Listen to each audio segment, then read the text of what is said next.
Tratando a sarcopenia com a musculação. Será que realmente é possível? E toda vez que a gente fala de sarcopenia, é importante lembrar que ela é uma doença também aí multifatorial e que o comportamento ele vai te ajudar na prevenção e no tratamento da sarcopenia. Eu coloquei aqui algumas variáveis que eu considero essenciais para o tratamento da sarcopenia.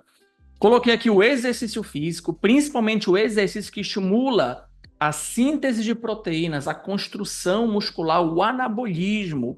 E sem dúvida, a melhor atividade é a boa e velha musculação.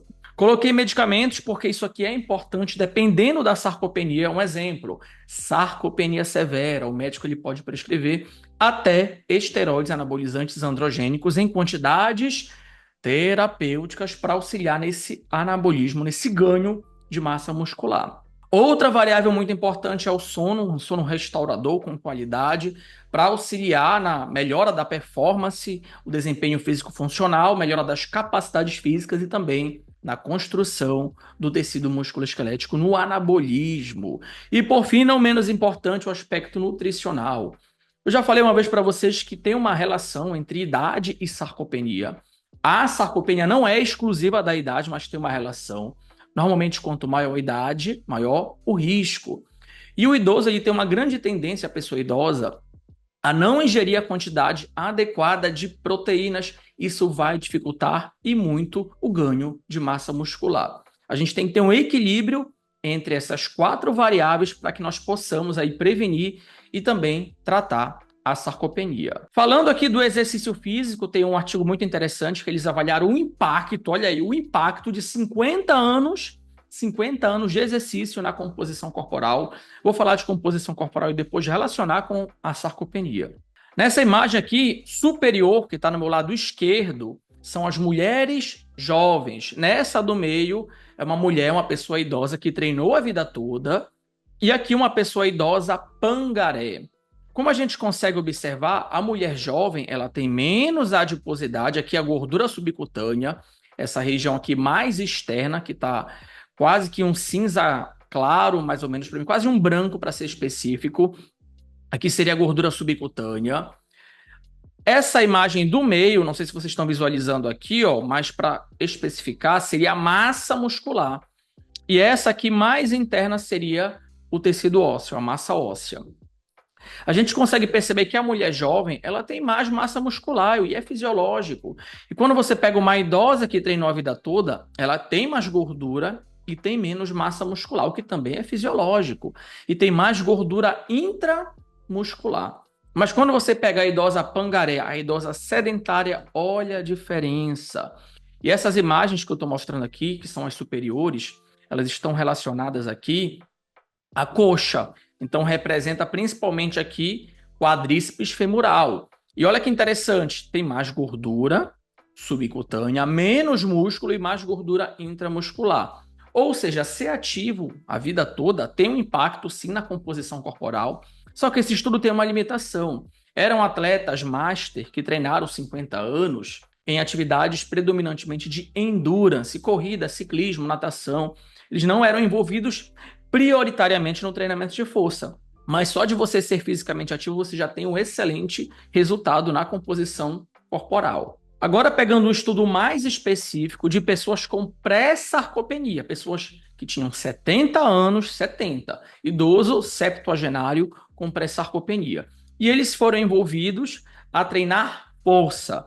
E interessante desse artigo, para a gente pensar fora da caixa, é que eles treinavam força utilizando basicamente o peso corporal, que eu vou mostrar mais adiante. Eram pacientes com pré-sarcopenia, eles tinham 70 anos ou mais, e eles fizeram 10 semanas de treinamento resistido, 10 semanas de musculação. Eles fizeram monitoramento com base na PSE, e eles iniciaram com volume menor, o que é plausível e aceitável, é indicado inclusive, depois fizeram uma progressão para 3 séries por exercício. E eles treinaram com uma frequência de 3 vezes por semana. A PSE foi de 6 para 7, que é uma intensidade moderada, se a gente pegar a percepção subjetiva de esforço. E nas últimas 3 semanas fizeram uma periodização focada em power training, focando em aumento da velocidade, que é até uma recomendação quando você trabalha com pessoas idosas. Faziam também uma suplementação pós-exercício e tinha em média aqui 21 gramas de proteína para auxiliar, como eu disse, no anabolismo do tecido músculo esquelético. Nesse vídeo aqui, eu tirei do próprio artigo, eles mostram os programas. Então, ó, o idoso ele fazia um agachamento usando o TRX. E por que que tem essa mochila? Porque ele poderia aumentar progressivamente a carga. Poderia colocar 2, depois 3 quilos, 4 quilos nessa mochila.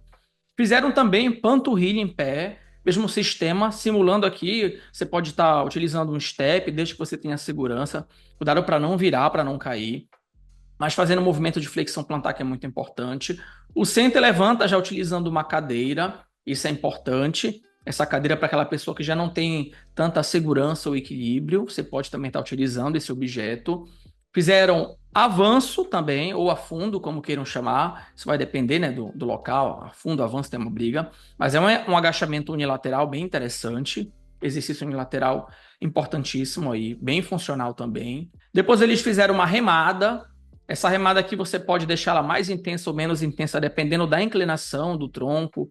Então, existem progressões que a gente consegue realizar. Um exercício muito funcional, que eu também sempre utilizo na prescrição de pessoas idosas e até pessoas não idosas, pessoas jovens, crianças, enfim. Fizeram o famoso push-up, que o pessoal do CrossFit chama, mas que a gente chama de apoio, né? O apoio aí, ele está adaptado para facilitar, o joelho está apoiado no chão. Se eu quisesse dificultar, eu tiraria esse joelho do chão. Fizeram também elevação pélvica, um ótimo exercício, bem interessante, até pensando em fortalecimento do assoalho pélvico.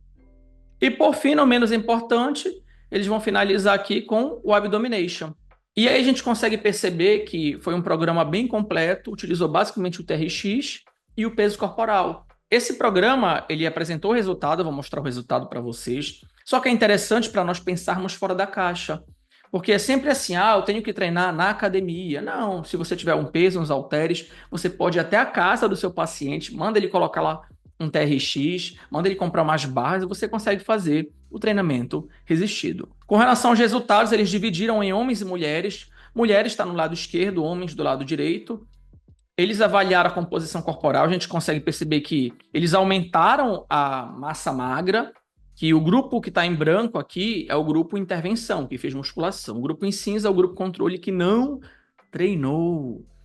E tem uma setinha para baixo que faz referência à adiposidade, porque o grupo que fez a musculação reduziu a adiposidade e ganhou massa muscular. Isso aconteceu tanto nas mulheres quanto nos homens. E a gente chama isso de recomposição corporal, que é quando de maneira simultânea você consegue ganhar massa muscular e reduzir a gordura, a adiposidade. E a conclusão dos autores foi essa, que o treinamento de força é muito fácil de ser utilizado, focando aqui com o peso corporal. Foi uma ferramenta efetiva na prevenção de perda da funcionalidade e aumento de massa muscular em idosos com pré-sarcopenia. Ou seja, funcionou. Temos um outro artigo bem interessante aqui, publicado em 2024, com relação à frequência semanal. Quantas vezes por semana o idoso com sarcopenia deve ou pode treinar? Esse estudo aqui focou no volume. Eram mulheres idosas com sarcopenia. Aqui elas tinham sarcopenia, tinham o diagnóstico. Foram dois grupos, basicamente, o grupo 2X. Por que 2X? Porque treinou apenas 2 vezes por semana. E o grupo 3X, que treinou 3 vezes por semana. O que é importante citar aqui nesse estudo é que o volume não foi equalizado. O grupo que treinou 3 vezes treinou com maior volume. Isso é importante. Mas o resultado não foi diferente, focando na força muscular. Então, quando a gente olha aqui, o delta de variação para quem fez 2 vezes por semana e o delta de variação para quem fez 3 vezes por semana, não teve diferença na estatística em 12 semanas de treinamento.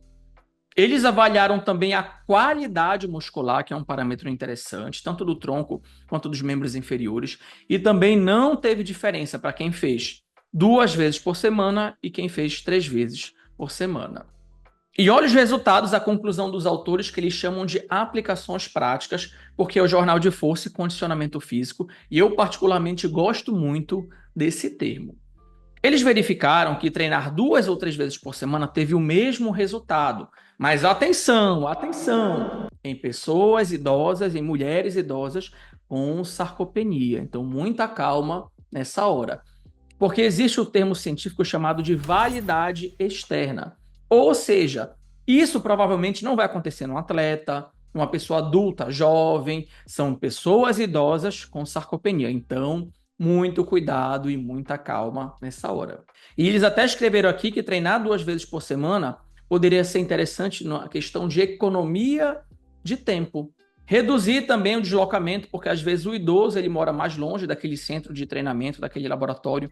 Então, se ele vai 2 vezes por semana e tem um resultado, ele fica motivado e até consegue economizar o tempo. E até pode ser interessante do ponto de vista de saúde pública, porque você consegue atender mais pessoas. Mas lembrando que foram até 12 semanas essa intervenção.